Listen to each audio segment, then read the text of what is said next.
हम लोग अपना चैप्टर आज आगे कंटिन्यू करेंगे, weathering the storm in Ersama. Last हमने रीड किया था बेटे कि कैसे ओडिशा के उसके फ्रेंड के टाउन में इरसामा में प्रशांत हमारा गया था और अपने फ्रेंड से मिलने के लिए, उसके साथ एक रात स्पेंड करने के लिए, टाइम स्पेंड करने के लिए। और वहाँ पे कैसे स्टॉर्म आ गया था, तूफ़ान आ गया था, बहुत ही भारी तूफ़ान आ गया था कि उनको शेल्टर लेने के लिए अपनी रूफ़ पे जाना पड़ा था। एंड उसके बाद पूरी फैमिली रूफ़ पे ही बैठी रही जब तक तूफ़ान रुका नहीं। एंड एट लास्ट इतना ज़्यादा डिवास्टेशन हो गया था, बहुत ज़्यादा तबाही हो गई थी। और प्रशांत वॉज वेरी मच सैड और dejected because he was thinking about his own family. वो अपनी फैमिली के बारे में सोच रहा था कि पता नहीं वो सर्वाइव कर रहे होंगे या मर चुके होंगे अब तक। ठीक है, तो जैसे ही बारिश रुक जाती है उस टाइम प्रशांत डिसाइड करता है that he will go to find out his own family. और वह चल पड़ता है एक थिक से स्टिक लेके, एक स्टर्डी स्टिक हाथ में लेके, और वो चल पड़ता है 18 किलोमीटर की जर्नी अपने विलेज के तरफ। ठीक है, तो रास्ते में वो क्या देखता है, डेड कार्कसेस दिखते हैं उसे, dead bodies of human beings. And बहुत ही ज़्यादा डिवास्टेशन हुआ होता है, बहुत ही तबाही उसे रास्ते में दिखती है कि बहुत ज़्यादा तबाही हो चुकी है। एंड उसको रास्ते में अपने अंकल के कोई फ्रेंड्स भी दिखते हैं जो कि विलेज की तरफ जा रहे होते हैं। And he also join them, और इकट्ठे ही फिर वो अपनी जर्नी करते हैं। और एट लास्ट जब वो वहाँ पहुँच जाता है, कलिकुडा अपनी विलेज पहुँच जाता है, तो वहाँ देखता है जहाँ पे एक टाइम पे उनका घर हुआ करता था, वहाँ पे सिर्फ उस घर के कुछ रिमेन्स बचे हुए होते हैं। And he was very much उस एकदम से कोल्ड पड़ जाता है, वो बिल्कुल ठंडा सा पड़ जाता है, बहुत ज़्यादा डर जाता है कि पता ख़त्म हो गया सब कुछ, मेरी फैमिली ख़त्म हो गई। लेकिन फिर भी उसने हिम्मत नहीं आ रही, वो कहाँ गया, रेड क्रॉस सोसाइटी में गया पता करने के लिए अपनी फैमिली के बारे में। And finally whom he meet first, he saw his grandmother, his maternal grandmother first there। वहाँ पे रेस्क्यू जो ग्रुप था, सारे लोग थे वहाँ पे, उसको कौन दिखा, अपनी ग्रैंड मदर, उसको मैटरनल ग्रैंड मदर मतलब नानी माँ उसको वहाँ पे दिखी। ठीक है बेटे, वहाँ पे उसको अपनी नानी दिखी। एंड क्विकली ये बात सब तरफ फैल गई, पूरी फैमिली में फैल गई ये बात कि प्रशांत आ गया है। सभी उसको मिलने आए, सब ने उसको हग किया tightly. And Prashant was also very much satisfied to meet his family. He anxiously scanned the motley battered group. सबको उसने देखा कि सबके चेहरे वगैरह उतरे पड़े थे, सबके चेहरे वगैरह अलग अलग ही दिख रहे थे। उसके भाई बहन, अंकल, आंट्स, सब के सब वहीं पे थे। ठीक है, उस रेड क्रॉस सोसाइटी ने, जो चैरिटेबल ऑर्गेनाइजेशन है, उनको रिफ्यूज़ दे रखा था वहाँ पे। ठीक है, सब लोग वहाँ पे थे। तो इसके आगे आज हमने यहाँ से शुरू करना बेटे, बाय द नेक्स्ट मॉर्निंग से। Yes, by the next morning, as he took in the desperate situation in shelter, he decided to get a grip over himself। अब भाई अगली सुबह जब उसने वो डेस्परेट सिचुएशन में टुक इन किया, देखा शेल्टर के अंदर डेस्परेट, कितनी ज़्यादा चिंता वाली सिचुएशन थी कि लोग कितनी बेकार तरीके से वहाँ पे शेल्टर के अंदर रह रहे थे, उस जो भी टेंट्स वगैरह लगे हुए थे उसके अंदर रह रहे थे। तो उसने क्या डिसाइड किया, उसने कहा that he will definitely get a grip over it. Grip over it का मतलब क्या है कि वो ज़रूर इस चीज़ के ऊपर क्या करेगा, कुछ ना कुछ इसके लिए करेगा, मैं ज़रूर इसके लिए खड़ा होऊंगा। मतलब कमर कस ली उसने कि भाई मैं इन लोगों को इस दुख से, इस जो इतनी डेस्परेट सिचुएशन है, इससे बाहर निकाल के रहूँगा। Get a grip over it का मतलब यही होता है बच्चे, कमर कसना और ये सोचना कि भाई मैं ज़रूर कुछ ना कुछ इन सब के लिए करूँगा। ही sensed a deathly grief settling upon 2,500 strong crowd in the shelter. 86 lives were lost in the village. All the 96 houses had been washed away. It was their fourth day at the shelter. So far, they had survived on the green coconuts, but there were too few to go around such a tumult of people. अब भाई क्या था, उसने deathly grief का मतलब क्या है, unbearable, immense grief, इतना दुख सेंस किया था, जो कि 2500 लोग उस वहाँ पे शेल्टर में रह रहे थे, उनके बीच जो इतना ज़्यादा दुख वाली सिचुएशन में वो लोग रह रहे थे, उसने उसको सेंस किया। 86 लाइव्स ऑलरेडी, विलेज के 86 लोग ऑलरेडी क्या हो चुके थे, मर चुके थे। 96 हाउसेस वॉश अवे हो चुके थे पानी के साथ, स्टॉर्म के साथ, और ये उनका चौथा दिन था उस शेल्टर में। समझ में आ गई बेटे बात? ये उनका 4th डे था उस शेल्टर में, जहाँ पे वो लोग इतनी डेडली ग्रीफ में रह रहे थे। सो फार दे हैव सर्वाइव्ड, अब तक तो वो ग्रीन कोकोनट पे सर्वाइव कर रहे थे, लेकिन अब जो वो कोकोनट्स थे वो भी क्या हो चुके थे, बिल्कुल ख़त्म हो चुके थे। अब उनके पास खाने के लिए कुछ भी नहीं बचा था। ठीक है बेटे। टुमल्ट क्या होता है बच्चे? टुमल्ट होता है अप्रोर ऑफ अ डिसऑर्डरली मतलब इतना ज़्यादा जो डिसऑर्डर हो चुका था, क्राउड जो फेस कर रही थी, ठीक है ना, वो। ठीक है, समझ में आ गई? इतना ज़्यादा डिसऑर्डर, जो अप्रोर था, तूफान जो फेस कर रहे थे सब लोग, दैट इज़ डिसऑर्डर, जो फेस कर रहे थे वो इतना ज़्यादा भयानक था कि अब ग्रीन कोकोनट्स भी क्या हो चुके थे, ख़त्म हो चुके थे, खाने के लिए कुछ भी नहीं बचा था। Prashant, all of 19 years, decided to step in as a leader of his village if no one else did. He organized a group of youths and elders to jointly pressurize the merchant once again to part with his rice. अब भाई प्रशांत, जो कि सिर्फ 19 साल का था, मतलब कि बहुत ही ज़्यादा यंग था, उसने डिसाइड किया कि वो क्या करेगा, वो आगे बढ़ेगा और एज अ लीडर अपनी पूरे विलेज को क्या करेगा, संभालेगा। किसी और ने तो आगे स्टेप नहीं रखा, लेकिन प्रशांत ने डिसाइड किया कि वो एज अ लीडर बन के पूरे ग्रुप को, पूरे अपने विलेज को संभालेगा। उसने क्या किया, उसने ग्रुप ऑर्गेनाइज किया, यूथ का, मतलब जवान लोगों का और एल्डर लोगों का एक ग्रुप ऑर्गेनाइज किया, और उसने कहा कि हम लोग इकट्ठे मिलके मर्चेंट को, राशन वाले को क्या करेंगे, प्रेशराइज करेंगे कि वो हमें कुछ राइस दे दे। ठीक है, ताकि हम लोग अपने बेलीज को भर सके, टमी को भर सके। This time the delegation succeeded and return triumphantly wading through the receding waters with food for the entire shelter. और इस बार वो लोग इस चीज़ के ऊपर सक्सेसफुल हुए। ठीक है ना, क्लियर हो गई बात? उन लोगों को ट्रायम्फ उन्होंने इसके ऊपर हासिल किया। ट्रायम्फ का मतलब क्या होता है बच्चे? विक्ट्री। उनको इस चीज़ के ऊपर जीत हासिल हुई, यानी मर्चेंट मान गया और उन लोगों ने, मर्चेंट ने उनको राइस देने के लिए अग्री कर दिया। ठीक है, पूरे शेल्टर, जितने भी लोग रह रहे थे शेल्टर में, सबको फूड मिल गया। No one care that the rice was already rotting. किसी भी बंदे ने इस चीज़ की परवाह नहीं की कि जो राइस थे ऑलरेडी रोट हो रहे थे, मतलब ख़राब हो रहे थे। एटलीस्ट उनको खाना तो मिल गया ना, चाहे वो रोट ही हो रहे थे।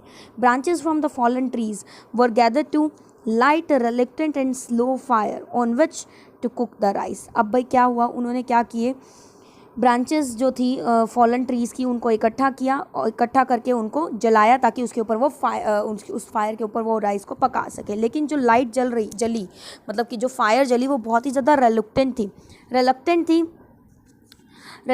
और स्लो थी। रेलक्टेंट और स्लो का मतलब क्या है? लाइट और रेलक्टेंट एंड स्लो फायर का मतलब क्या है बच्चे? कि बहुत ही हेजिटेंट। रेलक्टेंट का मतलब क्या होता है? हेजिटेंट।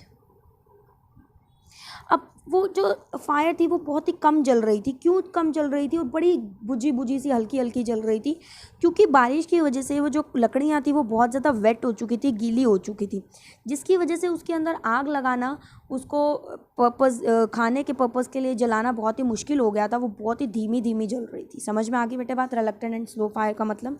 ठीक है, तो अब जैसी ही जल रही थी उसी के ऊपर उन्होंने खाना, राइस पकाया। And for the first time in the 4 days, the survivors at the cyclone shelter were able to fill their bellies. Bellies का मतलब क्या होता है बच्चे? स्टमक। पहली बार 4 दिन में पहली बार साइक्लोन में जो शेल्टर ले रखे थे जिन लोगों ने, उन्होंने 4 दिन में पहली बार पेट भर के अपना खाना खाया। ठीक है, हिज नेक्स्ट टास्क, अब पहला टास्क तो उसने सबको खाना खिला दिया, पहला तो टास्क ये हो गया। अब उसका नेक्स्ट टास्क क्या था? His next task was to organize a team of youth volunteers to clean the shelter of filth, urine, vomit and floating carcasses, and to tend to the wounds and fractures of the many who had been injured. अब उसने next काम क्या किया? Next काम में उसने क्या किया?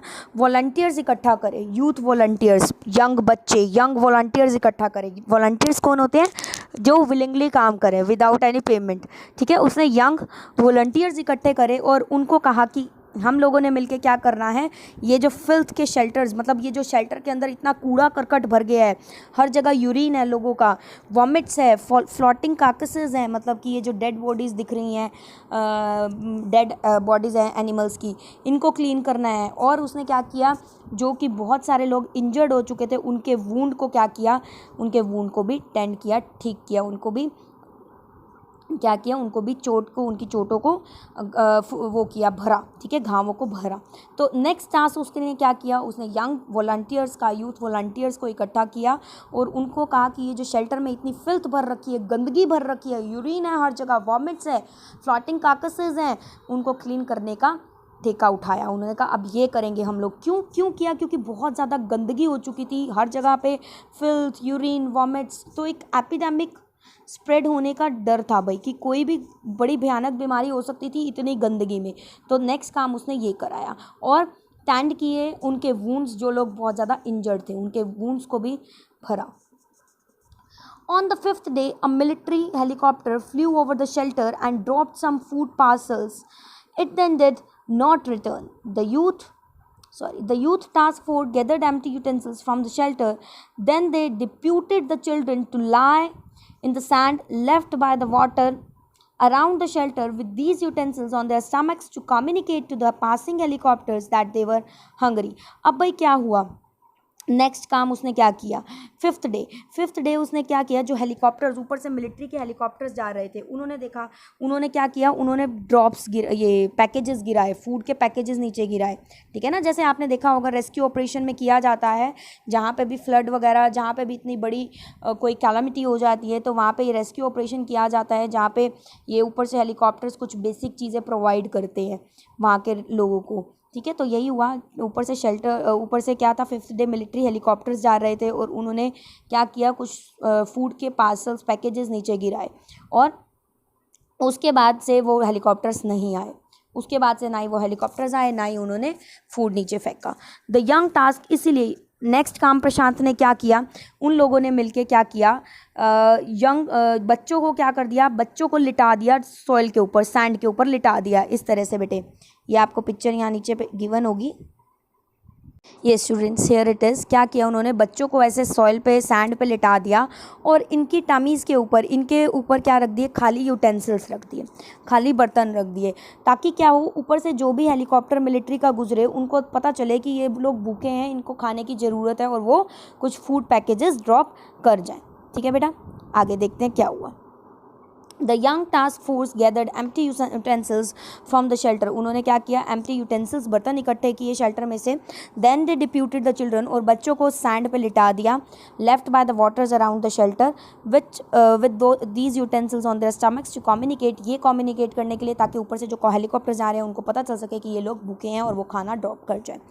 And the message go through, and after that the helicopters make regular rounds of the shelter, air dropping food and the basic needs. अब भाई क्या हुआ, अब उनका ये जो काम था, जो उन्होंने बच्चों को लिटाया था, इससे सही कम्युनिकेशन, सही मैसेज उनके तक पहुंच गया और उन लोगों ने उसके बाद से हेलीकॉप्टर्स डेली वहाँ पे आने लगे और रेगुलर राउंड्स लगने लगे ऊपर, और वो क्या फेंकने लगे, कुछ बेसिक चीज़ें, बेसिक नीड्स की चीज़ें नीचे फेंकने लगे और फूड भी वो सप्लाई करने लगे।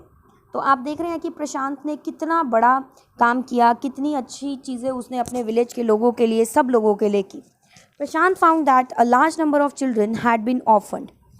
He brought them together and put up a polythene sheet shelter for them. अब भाई प्रशांत ने देखा कि बहुत सारे बच्चे ऑर्फन हो गए हैं। ऑर्फन मतलब उनके माँ बाप क्या हो चुके हैं, उस स्टॉर्म में, उस साइक्लोन में मर चुके हैं, ठीक है। ऑर्फन का मतलब होता है अनाथ हो चुके हैं। तो उसने क्या किया, उन बच्चों को इकट्ठा किया और उनके लिए एक पॉलीथीन शीट का शेल्टर बनाया, और women were mobilise to look after them, और वो विमेन जो जिनके की अपनी फैमिलीज डिस्ट्रॉय हो चुकी थी डिवास्टेशन में, इस तबाही में, उनको इकट्ठा किया और उनको उस जगह पे भेज दिया जहाँ पे ये बच्चे थे, उनकी केयर करने के लिए, कि बच्चों को ये लोग, ये विमेन संभालेंगी। और मैन को क्या काम दे दिया, लड़कों को क्या काम दे दिया, मेल लोगों को क्या काम दे दिया, कि वो लोग क्या इकट्ठा करेंगे, फूड और मटेरियल इकट्ठा करेंगे शेल्टर के लोगों के लिए। As the weeks pass, Prashant was quick to recognise that the women and the children were sinking deeper and deeper in their grief. जैसे जैसे वीक्स बीतने लगे, प्रशांत ने ये रिकॉग्नाइज़ किया, प्रशांत ने ये पाया कि जो विमेन हैं और जो बच्चे हैं वो अपने ग्रीफ में, अपने दुख में बहुत ज़्यादा डूबते ही चले जा रहे हैं। मतलब उनकी जो फैमिलीज़ उनसे छिन गई है उसकी वजह से वो सोच में डूबे हुए हैं और वो दुख में डूबते ही जा रहे हैं, डूबते ही जा रहे हैं। इसका भी उसने उपाय किया। उसने क्या किया? He persuaded the women to start working in the food for work programme started by an NGO and for the children he organise sports event. अब भाई उसने क्या किया? उन्होंने वुमेन्स को, प्रशांत ने विमेंस को मनाया, परसुएड किया और क्या कहा कि वो फूड फॉर वर्क प्रोग्राम में काम करें, जो कि किसने स्टार्ट किया था? NGO के द्वारा स्टार्ट किया गया था, नॉन गवर्नमेंट ऑर्गेनाइजेशन के लिए विमेंस को परसुएड किया कि वो किस में काम करें? फूड फॉर वर्क प्रोग्राम में काम करें। ठीक है। और ये किसने स्टार्ट किया था? एक NGO ने स्टार्ट किया था, नॉन गवर्नमेंट ऑर्गेनाइजेशन, जो कि ऐसी ऑर्गेनाइजेशन होती है जो कि no profit no loss basis पर वर्क करती है। तो उसने वुमेंस को उनमें उस काम में लगा दिया और बच्चों के लिए उसने कुछ स्पोर्ट्स इवेंट ऑर्गेनाइज करे। उसने क्या किया? मेन पर्पज़ उसका क्या था कि दोनों को, वुमेंस को भी और चिल्ड्रन को भी बिजी रखे वो, ताकि वो लोग अपनी सोच में, अपने ग्रीफ में डूबे ना रहें। ठीक है बेटे। He himself loved to play cricket and so he organized cricket matches for children. उसको खुद भी क्रिकेट खेलना बहुत पसंद था, इसलिए उसने बच्चों के लिए क्रिकेट मैचेस ऑर्गेनाइज किए। Prashant engaged with other volunteers in helping the widows and children to pick up the broken pieces of their lives. The initial government plan was to set up institution for orphans and widows. अब क्या हुआ? प्रशांत ने इन बच्चों के लिए और इन women's के लिए ऐसे इंतज़ाम किए ताकि वो लोग अपने अपने दुख से, अपनी लाइफ को क्या कर सके? रीस्टार्ट कर सके, अपने दुख से बाहर निकल सके। And to pick up the broken pieces of life का मतलब क्या है? अपनी लाइफ को क्या कर सके? रीस्टार्ट कर सके, दोबारा से जी सके। ठीक है ना। और इनिशियली गवर्नमेंट ने प्लान बनाया कि गवर्नमेंट जो है एक इंस्टीट्यूशन सेटअप करेगी ऑर्फन बच्चों के लिए और विडोज़ के लिए, मतलब अनाथ बच्चों के लिए एक इंस्टीट्यूशन सेटअप किया जाएगा और एक विडोज़ के लिए इंस्टीट्यूशन सेटअप किया जाएगा। गवर्नमेंट ने ये प्लान किया, लेकिन however this step was successfully resisted as it was felt that in such institutions children would grow up without love and widows would suffer from stigma and loneliness. जबकि इस वाले जो गवर्नमेंट ने plan बनाया, इसको पूरी तरह से रेजिस्ट किया गया। इसके खिलाफ खड़े हुए प्रशांत और उसके ग्रुप के लोग। क्यों खड़े हुए? उन्होंने वो नहीं चाहते थे कि ये सेपरेट इंस्टीट्यूट्स बने। वो चाहते थे कि विडोज़ का और ये जो विडोज़ हैं और ये जो ऑर्फन बच्चे हैं, इनका एक ही इंस्टीट्यूट बना जाए ताकि दोनों के दोनों को एक दूसरे का प्यार मिल सके। ठीक है। वो नहीं चाहता था इनका अलग ग्रुप बनाया जाए, इनका अलग इंस्टीट्यूट बनाया जाए। तो उसने इस चीज़ को प्रोटेस्ट किया। क्यों किया? क्योंकि वो मानता था कि चिल्ड्रन वहाँ पे बिना प्यार के क्या होंगे? ग्रो अप होंगे, उनको किसी का प्यार नहीं मिलेगा बड़ों का। और जो विडोज़ हैं उनके लिए वहाँ पे रहना एक स्टिग्मा के बराबर है। स्टिग्मा मतलब एक धब्बे के बराबर है, एक डिसग्रेस के बराबर है, और लोनलीनेस में वो लोग वहाँ पे रहेंगे तो क्या फ़ायदा ऐसे उन लोगों को रखने का। तो वो क्या चाहता था कि इन दोनों इंस्टीट्यूट्स को कंबाइन करके एक ही इंस्टीट्यूट बनाया जाए ताकि बच्चों को भी पेरेंट्स का प्यार मिल जाए, माँ का प्यार मिल जाए और माँ को भी बच्चों का प्यार मिल जाए। ठीक है बेटे। Prashant group believed orphans should be resettled in their own community itself and possibly in new foster families made up of childless widows and children without adult cares. वो चाहता था कि इनको ये ग्रुप एक अलग ही कम्युनिटी बनाए, एक अपनी ही कम्युनिटी बनाए, इन दोनों को कंबाइन किया जाए और बच्चों को उनके फॉस्टर पेरेंट्स मिल जाए, फॉस्टर फैमिलीज मिल जाए। फॉस्टर का क्या मतलब होता है? जो कि बाय बर्थ बायोलॉजिकल पेरेंट्स नहीं होते। कैसे पेरेंट्स होते हैं? अडॉप्ट कर लेते हैं बच्चों को। ठीक है, समझ में आ गई ना? तो क्या मतलब है कि वो लोग उनके बाय बर्थ तो पेरेंट्स नहीं है, लेकिन उन लोगों ने उन बच्चों को क्या कर रखा है? अडॉप्ट कर लिया। ठीक है, गार्जियनशिप उनके अंडर आ गई। तो वो ये चाहता था कि ये जो ऑर्फन्स हैं ये अपनी कम्युनिटी में रहें, रीसेटल हो जाएं, पॉसिबली उनकी नई फॉस्टर फैमिलीज़ बने जहाँ पे जो चाइल्डलेस विडोज़ हैं उनको बच्चे मिल जाएँ और बच्चों को माँ का प्यार मिल जाए। समझ में आ गई बेटे बात? तो उनको फॉस्टर फैमिलीज़ मिल जाए। It is 6 months। अब भाई सब कुछ अच्छे से हो गया। अब 6 महीने बीत गए after devastation of the super cyclone. अब सुपर साइक्लोन को आए हुए 6 महीने बीत गए। अभी 6 महीने बाद की बात है। This time Prashant wounded spirit has healed simply because he had no time to bother about his own pain. अब आफ्टर 6 months उसकी जो वुंडेड स्पिरिट थी, उसकी जो अंदर पेन था, वो क्या हो चुका था? ख़त्म हो चुका था, हील हो चुका था, सिंपली क्योंकि उसके पास अब अपना टाइम नहीं था अपने पेन को सोचने के बारे में, अपने पेन को बॉदर करने के लिए उसके पास टाइम नहीं था. His handsome youthful face is what the widows and orphan children of his village seek out most in the darkest hour of grief. अब उसके विलेज के जो उसके विलेज के जो बच्चे हैं और जो विडोज़ हैं आज भी उसका चेहरा देखते हैं और उनको क्या मिलती है, अपने डार्केस्ट आवर ऑफ ग्रीफ में क्या मिलती है, हिम्मत मिलती है. उसका चेहरा देख के ही, क्योंकि उसने इतना सब कुछ, इतनी ज़्यादा दुख वाली स्थिति में सबको संभाला, सब कुछ हैंडल किया, तो आज भी उसका फेस देख के लोग क्या होते हैं, बहुत ज़्यादा अपने ग्रीफ को भूल जाते हैं. अगर उनका इतना जो गहरा ग्रीफ होता है, वुंड होता है, उसको भी भूल जाते हैं. और उनको आज भी याद है कि कैसे उनके डार्केस्ट आवर ऑफ ग्रीफ में प्रशांत ने ही उनका साथ दिया था और उसको, उन सबको उस सिचुएशन से बाहर निकाला था, उसका हैंडसम और यूथफुल फेस देख के. ठीक है बेटे. So this was our chapter weathering the storm in Ersama. I hope आप लोगों को समझ में आ गया होगा कि ये चैप्टर हर्ष मंडेर ने जो लिखा है बहुत ही इंटरेस्टिंग चैप्टर है. इसमें आप लोगों ने देखा कि कैसे प्रशांत ने सब लोगों की हेल्प करी और सबको उस प्रॉब्लम से बाहर निकाला. बच्चे समझ में आया हो तो लाइक ज़रूर करना वीडियो को, सब्सक्राइब करना चैनल को, शेयर करना अपने फ्रेंड्स के साथ. Thank you.